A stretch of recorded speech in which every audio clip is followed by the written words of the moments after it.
This is the Tigers Postcast, your instant game reaction for the Detroit Tigers.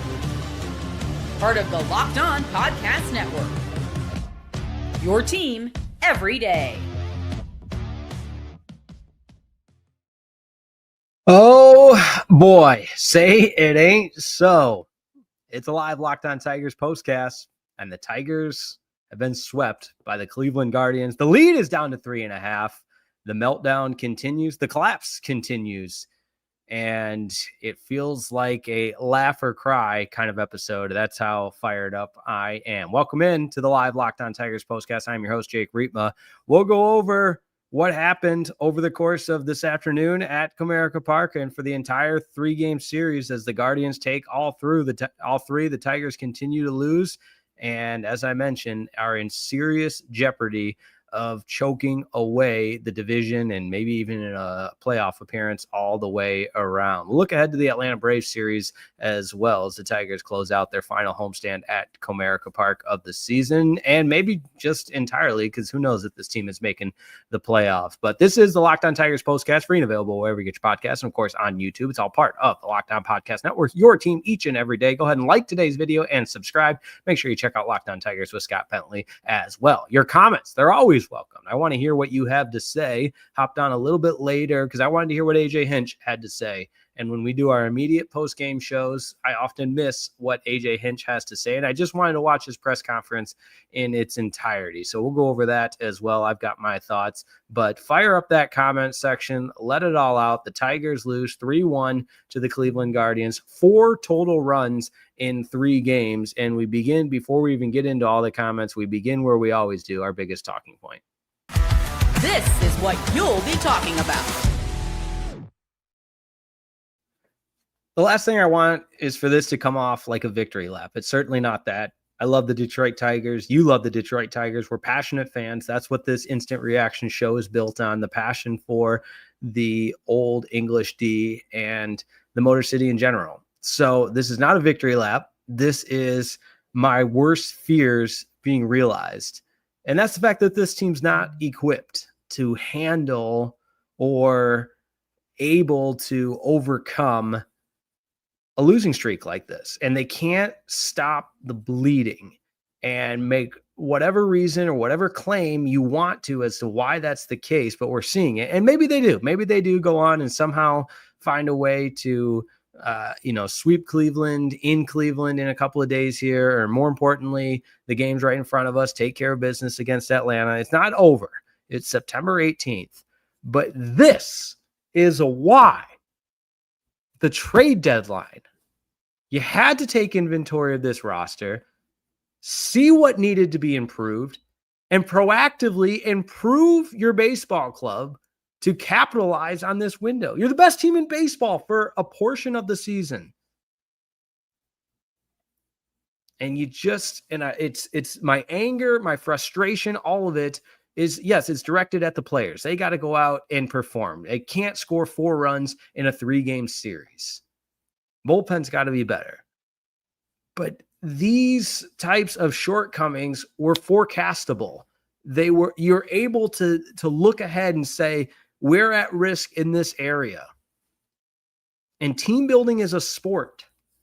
And the Tigers team building, as far as putting the resources out there to where this team can be successful, more needed to be done at the trade deadline. And that's why Major League Baseball has a trade deadline. It's a line in the sand. If you need to improve your team to make a run at this thing and capitalize on a win now window, here's the deadline to do it. And the Tigers went bargain bin shopping and shopped at the clearance rack. Meanwhile, and I know this is hindsight's 2020, every defender out there of Scott Harris and Chris Ilitch and everybody else involved with the Tigers organization, I know what to say. But the Seattle Mariners are in position to make some noise and do some damage. They bought big time at the trade deadline. And will it work out for them? I don't know. I'm not saying that. But they've got a bat in the lineup in Eugenio Suarez. You want to talk about the offseason? Sure, that's fine. The Red Sox, Alex Bregman. Has he been the all-world third baseman we thought he'd be? That remains to be seen. Are the Red Sox in a playoff position, yes, wild card team. But the Tigers just continue to collapse, and it's like the snowball down the hill. It's a slippery slope, and your fears are just getting bigger and bigger and bigger. And again, it all culminated this afternoon at Comerica Park. So it's not a victory lap. We saw it coming, and we said, I'm worried. And now all our worries are coming into fruition. Now let's talk a little bit about the game. Colt Keith leaves with an apparent back injury. He told AJ Hinch he's got to come out of this game. And this time of year, late in September, man, that's discouraging. There's nothing you can do about that. I understand. There's nothing you can do about Kyle Finnegan injuries. He was a tremendous trade deadline acquisition, but he's hurt too.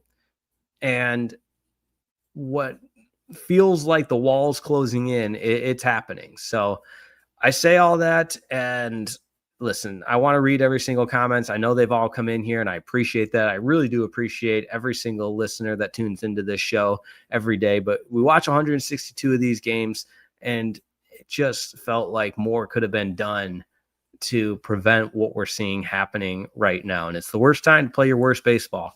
Watching the AJ Hinch press conference, I believe I couldn't see, I could only hear because they don't show who asked the question, but I believe it was my good buddy Jeff Rieger asked AJ Hinch, what would you tell Tigers fans who are, I don't think he said panic, so I'm paraphrasing here, but certainly feeling nervous. And AJ Hinch said, we're going to keep doing everything we can. I'm going to be up all night tonight trying to figure out how to beat Atlanta. And they're saying all the right things, yes, but the proof is in the pudding. It's in the ability to overcome this funk that they're in and go out and win baseball games. And they just haven't done that. And now a legitimate race for the AL Central is on. All right. Comments. Jason Walters up first. This score more, but this is on Scott Harris and Pizza Boy. All right. Yep. Rich P makes a good point. Do not talk of Green as best player on the team ever again. Dude is all about trying to do damage on every swing. He's 2 for 34 versus Cleveland. 2 for 34. It's bad. I appreciate that stat as well. Obviously, I can't verify it right here live on the Locked On Tigers postcast, but I'll take your word for it. And the dudes with me here, if only the MLB gave teams some kind of target date to acquire and address needs on your team, right, Mr. Harris? That's exactly what I said. Demetrius McNeil, one of our everydayers, and I appreciate the everydayers. I really do, especially when times are tough like this. He says, Jake, the last 2 games, 1 run, 9 hits, 23 strikeouts, second straight loss at Comerica Park. It's not your fault, Demetrius. Don't take it out on yourself. At least I have a winning record at the place. Come back next game. Time for concern on the offense. Yeah, it's past time for concern. And it's concern that was voiced and not, and you know, we always talk about, or I've had people talk about, be problem staters or problem solvers. We can state all the problems that this team has, but we're not the ones that get to go out and solve it. That's Scott Harris and Chris Ilitch and the rest of the Tigers front office. So, wow. I'm trying not to think about the absolute worst case scenarios, but I do see a comment here that if the Tigers do go on to collapse, do any heads roll? And listen, Scott Harris, it's not my place to judge. I'll say that, but I'll give you my opinion. If Scott Harris would have a little bit more likability, and I know that's not part of the job description as a general manager is to be likable, but the demeanor of being the smartest guy all the time, it drives me crazy. And I don't know, there's Scott Harris defenders out there. I know we used to have a field day on 97 on the ticket with the Steve Yzerman defenders because they're out there. People want to hold the water for this organization. People think that for whatever reason, if you point out disagreements or point out areas of shortcomings that you're not a loyal fan, I think that's crazy. I'm not there. And that's why we do all this. But man, it just is hard to get on board with this organization when the demeanor of your general manager, and I'll give AJ Hinch this. He was a little bit better. And again, that's not part of the job description. I'm fully aware of that. But in the post-game press conference, he did speak with a little bit more situational awareness, if you want to call it that. But they just would go a long way if it was more of a united front with, and again, you're not a bad fan if you point out the areas of shortcomings and voice your opinion. In fact, you could argue that's what makes us all fans. So are they going to do every move that we agree with or think highly of? No, but when you're talked down to the way Scott Harris talks down to us, it's a little bit frustrating. And then when it compiles like this, it's human nature to be like, see, I told you. But all right, I'm getting worked up, and that's okay because there's a lot to be worked up about. And I appreciate everybody's comments. I'm sorry I didn't get to all of them on an episode like today. It's a lot more ranting than anything else, but hopefully Colt Keith is okay. Tarek Skubal was phenomenal again today, but when you score one run, you're not going to win a lot of games. 6 innings for Scoobs, struck out 9, walked 2, just the 1 earned run. And in the bullpen, it's the 7th inning in which who else but Jose Ramirez with the 2-run homer. And that's the story. That's the turning point. That's everything else. All right, let's take a quick break and we'll get into our actual turning point and our player of the game next on a live Locked On Tigers postcast. This episode of the Locked On Tigers postcast is brought to you by 5-Hour Energy. Caffeine just got a flavor upgrade. 5-Hour Energy shots deliver tasty caffeine in 17 bold flavors, each 2-ounce shot packs the caffeine of a premium 12-ounce cup of coffee plus B vitamins and nutrients with 0 sugar and 0 crashes. That's what I love most. Yep, how portable they are. So tiny, but pack such a big punch with a big taste. Tiny little shot, you take it anywhere, and you get that boost whenever you need it. I told you all about the transfusion flavor. That's my all-time favorite. It's the Golf Course Classic in an energy shot form. It is perfect. And keeps me going. And when I'm upset about the Tigers, like I am right now, a little energy adds a little bit more to it. So enough with the boring, flavorless caffeine. It's time to give your caffeine a flavor upgrade with 5-Hour Energy shots. Get the favorites you love or be bold and try something new in store or online at www.5hourenergy.com or Amazon today. This episode of the Locked On Tigers postcast is also brought to you by our good friends over there at Monarch Money.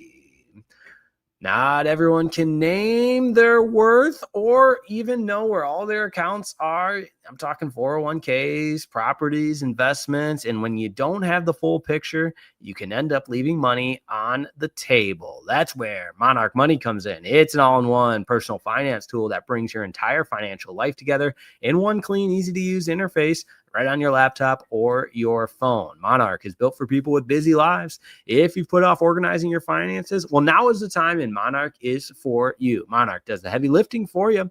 You can link all your accounts in minutes, see clear data visuals, get smart categorization of your spending, and finally, feel in control of your money without ever touching a spreadsheet.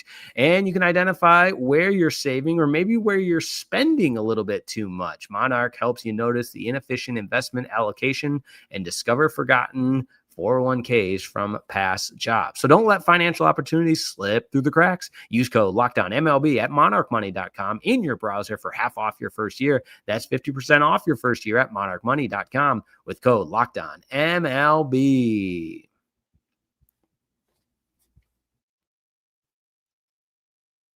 I appreciate everybody tuning in after a sweep. Not the good kind. The Tigers are swept by the Cleveland Guardians, and the losing streak continues. That's, I believe, 7 of 8, 8 of 9. What does it matter? Let me just do the quick math here. They lost 2 of 3 to the Marlins. They lost all 3 to the Guardians. That'd be 5 of 6. And they lost the last one to the Yankees. So 7 of 8. Or 6 of 7. What, you get the idea. The Tigers are playing bad baseball, and the standings reflect it. Let's find a couple of comments here because I appreciate everybody tuning in. R1VJ4, he's an everydayer. He said this team can't find a win for Skubal against competitive pitching. A lot of holding back is being made, and team is running low on gas. I'm going to point that finger at Wonder Boy Harris. That's what it feels like. And ultimately, as the general manager, you make a lot of money to answer for this team. You are in charge of everything. So when things go haywire like this, it ultimately falls on you. And he can make every excuse in the book. It's on him. And there's no other way to put it. All right, our turning point. Time to reveal where the game was won or lost. It's the turning point. Listen, I know the FanDuel Sports broadcast is big on the whole tip your cap to your opponent, so I'll take a page out of their book. Anytime things go wrong for the Tigers, you just got to tip the cap to the opposition. And I'm mad, I'm angry, so I guess I'm lashing out is how my therapist would categorize that. No, I tease. But turning point, you tip your cap to Jose Ramirez. He's been one of the best players in baseball for a really long time, and when the stage was the biggest and the most important at bat, obviously he goes yard. And what is so frustrating about it is you just feel it happening. And the 2-run homer, it's a backbreaker for Ramirez. It's his 29th of the season. And it just, that game felt like a matter of when, not if. When were the Tigers bullpen going to crack, or was the Tigers bullpen going to crack? And not if, and when were the Tigers going to eventually lose this game? That's just how it felt, and I'm just being honest. How about our player of the game? This is the Locked On Player of the Game. We'll go twofer for the Guardians, and we've had a lot of Guardians fans tune into the streams the last couple of days. I guess they just like to see me miserable. You guys like to see me in pain, but you know what? That's sports, and listen, when the Tigers swept the Guardians and had that huge inning in extras and hitting grand slams and everything else, I was talking smack, of course. That's what makes it fun. So talk your smack, and we'll see if the Tigers can hold on for this division, because ultimately that's who will get the last laugh. But did I say the player of the game yet? No, of course. Jose Ramirez, and then what a pitching performance for Bybee, too. He gets the win, 6 innings, 4 hits, and the 1 earned run. I did want to also add to the Tigers, have inability to get the crooked number in that big inning when they had the opportunities to do so, going all the way back to that home half of the 2nd inning. You get the Colt Keith double, and it just, unfortunately, they get a runner thrown out at home, and there's just not the way that inning should have gone. AJ Hinch said the contact play was on, and they made the play. So what do we do? We tip the cap. There we go. All right. Appreciate everybody tuning in. Kind of a wild show, I guess, all over the place with the result today. I haven't even talked about the upcoming schedule. The Tigers will host the Atlanta Braves, who have nothing to play for. They've been out of it for weeks. But at this point, does it really matter? Of course not. The Tigers have everything to play for. I believe the Guardians play. I got to double check. I know they still have games against the Rangers. So let me just pull up the Cleveland Guardians schedule as we're live. Yeah, they got the Twins, and then I'm sorry. Let's see. They've got the Twins, then back to the Tigers, and then they close it out with the Rangers. So their final series is against the Texas Rangers. I knew I wasn't wrong there. All right. Appreciate everybody tuning in. And I agree with this is a good way to end it. And Bob K, this is a great comment from you. Who is the team leader? Someone needs to step up and demand accountability. Listen, that's how I see it too. I played college football. It's not the same as college baseball. And I'm not going to pretend to know the differences and the intricacies of being in a clubhouse for baseball versus a locker room for football. But at the highest level, you've got guys that can be that leader. And you should. At least you should have guys that can be that leader. And again, I've said I don't think it's AJ Hinch. I just don't think that's his style, right, wrong, or indifferent. I don't see him. Maybe it's different behind closed doors.